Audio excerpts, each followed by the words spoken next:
How to find and secure Festering gel in one human game here on your account or on any device you're playing it.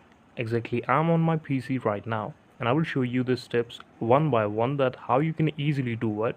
So let's start this video. Welcome back to the channel, and the first step to do the setting on your game is you simply have to get Festering gel deviant. You will actually need to get a task that is tied to the main story of once human. It also involves a boss fight, so bring plenty of ammunition with you. Here are the steps you need to follow to get the Festering Gel Deviant as once human.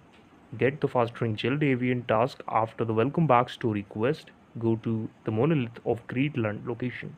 Interact with Rift Beacon. Start the Ravenous Hunter boss fight and beat it. Capture the Festering Gel Deviant at the end. So this is how you can actually do it. Thank you so much for watching this video, and please subscribe to the channel for watching more updates like this.